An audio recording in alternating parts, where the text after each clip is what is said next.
You have been my friend for a long time, and congratulations on having... আমেরিকার সাথে সমঝোতা, চায়নাকে manage করা, রাশিয়াকে আশ্বাস, আর প্রতিবেশীদের সাথে সম্পর্ক ভালো করা, এমন সব সমীকরণের সামনে এখন যে দেশটি দাঁড়িয়ে তার নাম ভারত। বিবিসি বলছে, এক দশকের বেশি সময় ধরে মোদির নেতৃত্বে বহুমাত্রিক বিশ্বের গুরুত্বপূর্ণ খেলোয়াড় হিসেবে নিজেদের প্রতিষ্ঠা করেছিল দিল্লি, যার এক পা ছিল আমেরিকায়, অন্যটি রাশিয়ায়, আর চোখ ছিল চায়নার দিকে। ভারত এখন আন্তর্জাতিক চাপে ভারাক্রান্ত, কূটনীতির ব্যর্থতায় জর্জরিত। চেয়ার লিডার থেকে মোদির সবচেয়ে বড় সমালোচক হয়ে উঠেছেন আমেরিকার প্রেসিডেন্ট ডোনাল্ড ট্রাম্প। রাশিয়াকে ইউক্রেন যুদ্ধের অর্থ যোগানের দায়ে ওয়াশিংটনের তীব্র সমালোচনায় বিদ্ধ ভারত। 50% শুল্ক ভারত ও দেশটির অর্থনীতিকে ঠেলে দিয়েছে খাদের কিনারায়। এই পরিস্থিতিতে 7 বছর পর চায়না সফরে ভারতের প্রধানমন্ত্রী নরেন্দ্র মোদি। অবিশ্বাসে জেরবার সম্পর্ক জোড়া লাগানোই এই সফরের উদ্দেশ্য। তবে বিবিসি বলছে, কূটনীতির এক অস্বস্তিকর ক্রসরোডে দাঁড়িয়ে আছে ভারত।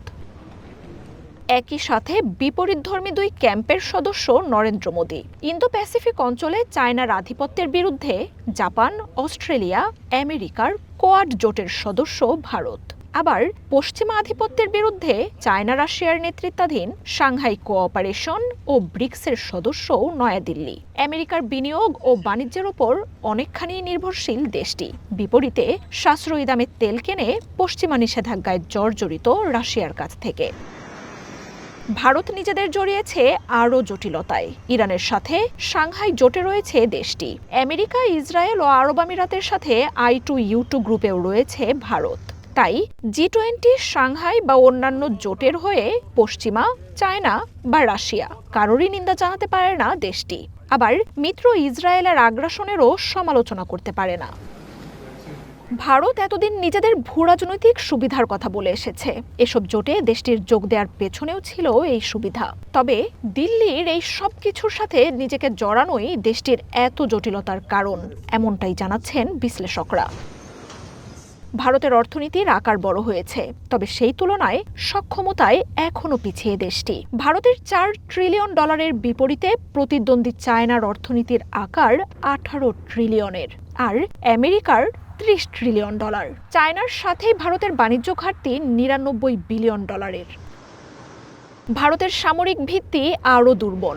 বহু বছর ধরে আত্মনির্ভরতার কথা বললেও বিশ্বের দ্বিতীয় বৃহৎ সমরাস্ত্র আমদানিকারক দিল্লি। এমনকি সামরিক প্রযুক্তিও বিদেশ থেকে আমদানি করতে হয় দেশটিকে। ভারতের জ্বালানি নির্ভরতা রাশিয়ার ওপর।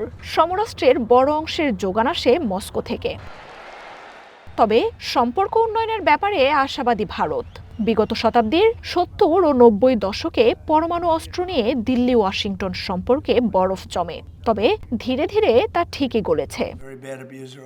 আরও 3 বছরের বেশি ক্ষমতায় থাকার কথা ট্রাম্পের, কিন্তু ওয়াশিংটনের সাথে ভারতের সমঝোতা হলেও সম্পর্ক কোন দিকে মোড় নেবে তা অনিশ্চিত। অনেক বিশেষজ্ঞ ভারতকে সতর্ক করছেন, বহুমাত্রিক হতে গিয়ে নিরাপত্তার শঙ্কাই না তৈরি হয়ে যায় দেশটির। সীমান্ত ইস্যু, গালওয়ান সংঘাতের পর চায়নার সাথে টেকসই সম্পর্ক নিয়েও রয়েছে শঙ্কা।